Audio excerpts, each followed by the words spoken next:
Ahoy there folks, I'm Captain Benzie and welcome to another weekly developer Q&A for EVE Echoes. Each week the developers take a series of questions posed by you, the community, they respond to those questions and then post the questions and the answers to the official EVE Echoes Discord, Facebook page, Twitter, and it is somewhere in-game as well. Each week I like to go through these developer Q&As, look at the questions and the answers, and add my own personal thoughts and opinions on top.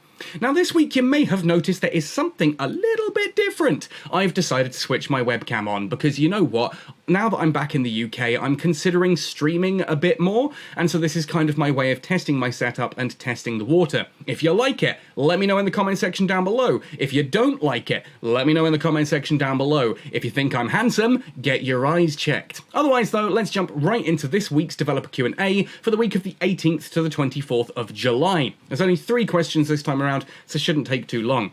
We hope. What are your thoughts on training beacons corporations could place? Oh boy, this question, every time. These beacons could be used for training spaces to teach new players about fleet tactics. They could create a bubble no one could warp into but your corporation. Other players could still warp to within 150 kilometers and fly inside the bubble. These beacons could be movable. Okay. I like the concept here. I like the idea that has come into this person's brain that wouldn't it be nice if there was a way that we could teach pilots how to safely fly? We have this, it's called Corporations Clash, or you just have safe nullsec and you just do some maneuvers in some PvE environments to get a feel for it.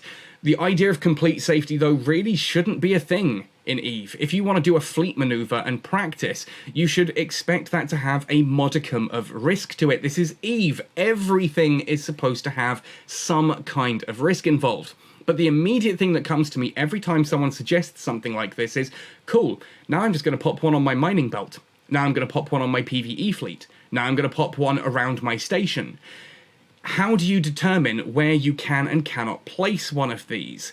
And yeah, there are ways you could do that. Can't anchor it within 10 kilometers, well, or 100 kilometers of a structure. Can't anchor it within 100 kilometers of some kind of mining belt. The trouble is, as soon as you start removing those concepts, you now have a completely safe space that people can just warp to. Imagine you could only anchor it in a sovereign system, you can only anchor it when there is nothing within, say, 150 kilometers. Okay, cool, but now you create a safe space in your system, and when you're doing a defense op, people who need to warp away can just warp away into that point, and there is nothing anyone can do about it. I like the concept of having somewhere you can train new players. That said, I think that just taking them out into a standard safe space in deep space is fine as it is. This has so much risk, and knowing netties and how they think of things and how they program things, yeah, you're going to end up with a situation where this doesn't get used for training, it gets used for warfare. Let's see what InPixie says. Hey, thanks for bringing up the idea of training beacons. It's an interesting concept, but unfortunately we probably can't work on it at the moment. However, we do appreciate your feedback and we'll keep it in mind for future updates. If you're looking for some good training opportunities, Corporation Clash is also a good way to practice tactics. And it genuinely pains me to say this, but InPixie is absolutely right here. Yes, it's an interesting concept. It wouldn't work in game terms. They're probably not going to put that high up the priority list, and there are already alternatives to this. Just setting up a standard safe space bookmark is going to be good enough in my opinion, but Corporation Clash also works. I like the idea of trying to get new players involved and train them in a safe environment. I just don't think this is the right way to go about it, and I agree with InPixie. I'm thinking that, honestly, I'd go a step further. I don't like the whole thing of, we do appreciate feedback, we'll keep it in mind. Scrub it from your mind. Don't bother. We've got the tools we need on this one. Moving on then to question number 2. Hi devs, will it be possible to make missiles go through shield bubbles? Nightmare or Guardian bubble? It would make Missile a useful and powerful weapon type and a lot of content for PvP players, because missiles aren't already really good with the whole electronic warfare aspect of the implants. Yes, I know it's hidden behind an implant and I hate that too. I'm not sure what you would do with this one. The idea of missiles going through shields, congratulations, all you've done is now make it so that everyone uses drones and missiles, and now you've just wiped out half of everything. I get the concept that, oh, I don't like shield bubbles, and yeah, you know what, shield bubbles were one of the most stupid things they could have added to EVE Echoes. It really has changed fleet warfare, and not for the better. That's where the drone meta comes from, because drones can actually get through those shields, they fly into the bubbles, and they can attack things. That's where that meta comes from. If you now add missiles to the list of things that can just ignore the shield, what is the point in the shield? Because now you literally have just set up a meta of Guristas ships, or basically Guristas style setup. Because we don't have hard points in EVE Echoes, you don't have, say, in EVE Online, the Dominics can't fit missiles because it's only got turret hard points. This means that here you just build a load of drone ships that use missiles in the high slots, and there you go, you've ignored shield fields completely. I've talked about this before in dev Q&As, that I kind of wish that people asking the questions would stop for a brief moment and just analyse their own suggestion, because I can pick this apart in 3 seconds. You sit there and say, could we make missiles go through shield bubbles? And I just go, cool, you've now made it so that drones and missiles are the meta, and everything else is now going to be useless because shield fields are made absolutely obsolete by those 2 weapon systems. How long did that take me to think about? Now look, I know that EVE Echoes has kind of been my life for 3 years, less so recently of course, but that's not a difficult concept, just to stop and go, how would this affect the game, and realise not in a good way. So, I can get angry at players coming up with these dumbass suggestions, again attacking the question, not the player, but I'm equally as frustrated by developers singling out these questions, because the fact that the developers often don't just kind of look at this and go, oh, you know what, that would be a dumbass idea, they often look at it and go, and they spend entirely too long thinking about a concept that you can dismiss within about 4 or 5 seconds of first contact. But, that said, netties have been a little bit better at this recently. We'll see what InPixie says. Hey there, thanks for asking about missiles and shield bubbles. Unfortunately, we won't make missiles be able to go through shield bubbles, because we don't want shield bubbles to provide different defensive effects for different weapon types. We hope you keep enjoying the game. Okay, it's a really weird way of wording it. They're kind of going down the whole, oh, we'd have to program it to be different and it would affect fleet composition, whereas you can just literally say, congratulations, you've created a meta of nothing but drones and missiles and thus negated Guardian bubbles completely. It's a really silly idea. I get that someone had a cool concept in their head, and I don't want to disparage that. I think if you have a cool concept, yeah, throw it to the dev Q&A. If you've got a cool concept, throw it to me or to whoever you want. I think that, players thinking about what could be good and interesting for the game is cool. Like, there's no 2 ways about that. That is a cool concept. It's the same with things like destroyers that could pulse and get rid of covert ops cloaks. It's the same as concepts of things like, space mines. Mines that you can lay in space that are proximity mines and stuff like this. Cool concepts. But when you look at them for just a few moments, they completely fall apart. And so for me, I just kind of wish people would look at these concepts, have this really cool idea, but analyse it briefly in their head, first of all, before posting it into the suggestions channel of the official EVE Echoes Discord. Unfortunately, my faith in humanity, as far as EVE Echoes has gone, has been shaken to its very core. The amount of people celebrating nanocores and pay-to-win aspects, and, oh hey, we've got anime cores in the game now, makes me question things.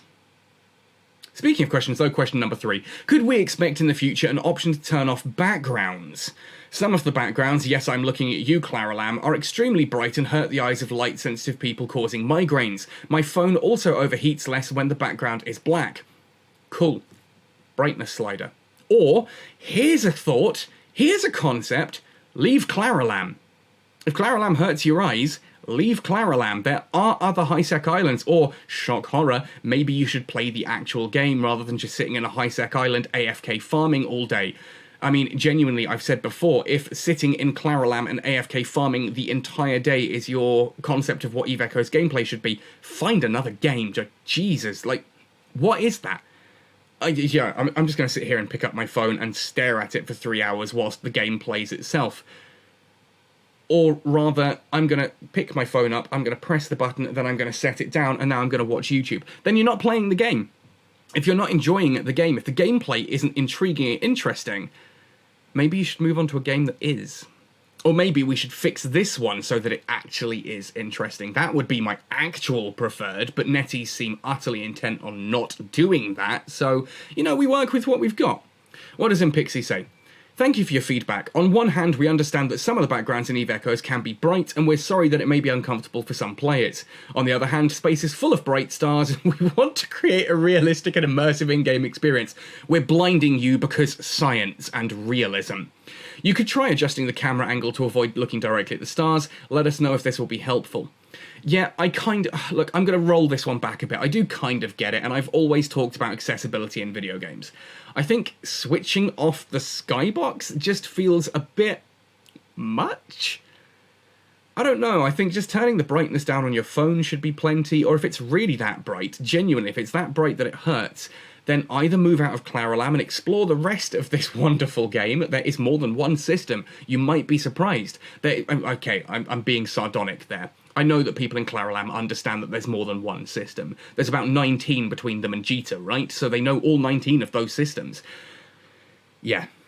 Out of 2,500. Woo, I'm going to fly through 19 eternally. I'm going to go to Jita, and then I'm going to go back to Claralam, and I'm just going to sit in Claralam for my life, and then occasionally fly to and from Jita. Wow, what a fun game you guys play. I don't know. But theoretically, sunglasses. I'm going to be genuinely honest here. If you're the kind of person that has bright light photosensitivity, which is a genuine medical condition, I'm not going to sit here and belittle that. It is a genuine medical condition. Chances are, if you have bright light photosensitivity, you are already wearing some kind of prescription, like polarized sunglasses. That would help with playing the game, and that is a way of doing it. Switching off skyboxes, I don't know. I guess it's not a big thing. It's an option that people can toggle. But it's dev time, you know? It's dev time on something that I feel can already be solved. Maybe I'm being unfair. Maybe I genuinely am being unfair. You know, I don't want to belittle people who have different needs when it comes to playing video games. I love games that include colorblind modes. I love games that have all these different settings that allow you to modify how you play the game. I know it's a bit controversial, and some people really hate it, but the fact that you can play The Last of Us, for example, where all of the characters are literally monochromatic blue or red, and they just move around like that, and you've got rid of all of the background detail, and you've just got the core functions of the game in almost Tron-esque colour schemes, I'm fine with that. So I probably would be fine with this, just it feels to me like there are ways around this already. If the developers had the time to do this, which they should do, being, you know, China's second biggest game development company, and I think globally the fourth biggest game development country in the world, fourth biggest development company in the world. They have the resources to do this, but they won't, because the whole idea of accessibility features in Chinese game development is slim for the most part. We've made a lot of strides in the past couple of years in the West, but China still lags behind on that, as does Japan. Look at Japanese RPGs compared to Western ones, for example, for how that works. I just don't see NetEase spending the time and resources to actually develop this, so I'm kind of the opinion that they're not going to fix it. There are ways you can fix this. That's probably how you should do it. I think that's a better way of me wording it. This is the trouble with me doing these dev Q&As completely live. I sometimes say things and I go, I haven't said that quite right. Maybe I should roll that back and explain myself a little bit better. So hopefully that makes sense. I just love the idea that, on the other hand, space is full of bright stars and we want to create a realistic and immersive in-game experiences. We won't add a toggle because we want to force you to stare at the bright stars. Look at the sun. Trump did it. You can too. Don't stare at suns and stars, people. It will damage your eyes. And if you're, you know, bright light photosensitive, staring at the sun's probably not a good idea for you. Anyway, folks, that is this week's Developer Q&A. We've got 3 questions, none of which add anything remotely meaningful to the game. We've got a couple of concepts and ideas. The missiles going through shields, really, and training beacons, really. Things that ultimately would either change the game for the worst or would just be unnecessary and not do anything. And the only remotely interesting thing here that I kind of go, yeah, that could be cool, is the ability to turn off skyboxes. Wow. What an exciting developer Q&A. The guys sure picked some thrilling questions this week, really delving into the core of game design and Eve Echoes as a whole. These are the people in charge of the game that you're spending thousands of dollars a month on. Anyway, folks, that's about everything for today. Hope you've enjoyed the webcam, adding something to it. As I said, streaming is something I'd like to do. I may try streaming some EVE Online. I may try streaming the Homeworld series. I still have Homeworld Remastered 1 and 2. I need to go through them. I've never played them, and I know that's shameful for anyone who's into space and real-time strategy like I am. But who knows? If you like this kind of stuff, maybe I'll start adding the webcam to some more videos. You can tell me how you feel about that. Otherwise, thanks for watching this one right the way through to the end. Let me know your thoughts and opinions in the comments. Happy sailing, and see you in New Eden.